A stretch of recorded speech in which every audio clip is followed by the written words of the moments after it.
നമുക്കിന്നിവിടെ നാടൻ പരിപ്പ് കറിയാണ് ഉണ്ടാക്കുന്നത്. സ്വാദിഷ്ടമായ കുറച്ച് ചെറുപയർ എടുത്തിട്ടുണ്ട്. അതെടുത്ത് നമുക്ക് ചീനിച്ചട്ടിയിലോട്ട് നമ്മൾ ആവശ്യാനുസരണം എടുത്തതിന് ശേഷം, ഞാൻ കുറച്ച് കൂടുതൽ എടുത്തിട്ടുണ്ട്, അധികം ഇട്ടതിന് ശേഷം നമുക്ക് അടുപ്പ് കത്തിച്ച് ചീനിച്ചട്ടി അടുപ്പിലോട്ട് വെച്ചതിന് ശേഷം ഒരേ പരുവത്തിന് തന്നെ നമുക്ക് അത് വറുത്തെടുക്കാം. റെഡിയായിട്ടുണ്ട്. ഇത് തന്നെ ചെറിയ ചൂടോടുകൂടി തന്നെ നമുക്ക് മുറത്തിലോട്ട് ഇട്ടതിന് ശേഷം അമ്മിക്കുഴവിയുടെ കല്ലെടുത്ത് നമുക്കതിനെ ഒന്ന് അമർത്തുമ്പോഴത്തേക്കും ആ പയർ ചെറു ചൂടോടെ പരത്തുമ്പോഴത്തേക്കും പരിപ്പാവും. നല്ലവണ്ണം എല്ലാം ഒന്ന് പരത്തി എടുത്തതിന് ശേഷം എല്ലാം ഒരുവിധം ആയിട്ടുണ്ട്. ഇനിയും ചിലതുണ്ട് അത് മുറിഞ്ഞ് വരാനായിട്ട്. നല്ലവണ്ണം ആയി വന്നിട്ടുണ്ട്. നമുക്കിതിനെ എടുത്ത് മുറത്തിൽ തന്നെ വെച്ചിട്ട് നമുക്കിതിനെ പാറ്റി ഇതിൻ്റെ പൊടിയെല്ലാം കളഞ്ഞെടുക്കണം. പൊടിയെല്ലാം കളഞ്ഞെടുത്തതിന് ശേഷം ഞാൻ കുറച്ച് കൂടുതൽ ഇട്ടിട്ടുണ്ട്. ഓണത്തിനും കൂടെ എടുക്കാൻ വേണ്ടി കുറച്ച് മാറ്റി വെച്ചതിന് ശേഷം പാറ്റി പൊടിയെല്ലാം കളഞ്ഞിട്ട്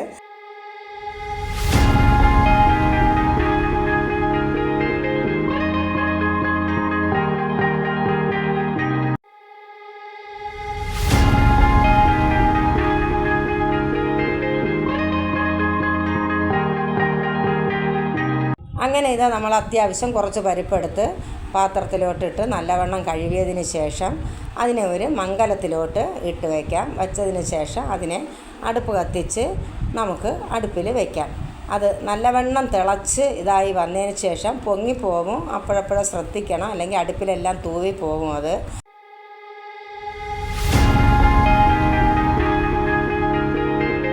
നമുക്കിത് അടുപ്പ് കത്തിച്ച് ആവശ്യത്തിന് വെള്ളം ഒഴിച്ച് നമുക്ക് വയ്ക്കാം.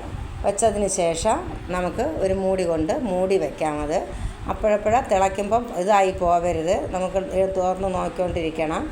പരിപ്പെല്ലാം ഒരു വിധമായി നമുക്ക് പരിപ്പിലോട്ട് ഇടാനായിട്ട് അതിൻ്റെ കൂട്ട് റെഡിയാക്കാം. തേങ്ങയും ഇട്ട് ഇച്ചിരി ജീരകവും ഇട്ട് ഇച്ചിരി വെളുത്തുള്ളിയും ഇട്ട് മഞ്ഞൾപ്പൊടിയും ഇട്ടതിന് ശേഷം നമുക്കിതിനെ നല്ലവണ്ണം അരച്ചെടുക്കാം.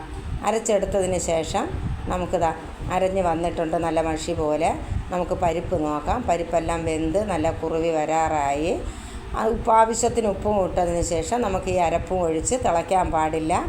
അരപ്പും ഒഴിച്ച് ഇളക്കിയതിന് ശേഷം പരിപ്പ് ഇച്ചിരി വെള്ളം ആയാലും കുറേ കഴിയുമ്പോൾ നല്ല കുറുവി വരും.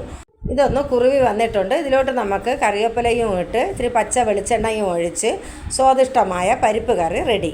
ഇത് ചോറിൻ്റെ കൂടെ മാത്രമല്ല, നമുക്ക് പൂരിയുടെ കൂടെയോ ചപ്പാത്തിയുടെ കൂടെയോ ഒക്കെ നമുക്കിത് കഴിക്കാവുന്നതാണ്. നല്ലതാണ്, നല്ല സ്വാദിഷ്ടമായതാണ്. നമുക്ക് ഈ വീഡിയോ എല്ലാവർക്കും ഇഷ്ടപ്പെട്ടെന്ന് കരുതുന്നു. അടുത്ത ആഴ്ച മറ്റൊരു വീഡിയോയുമായി കാണാം നമുക്ക്.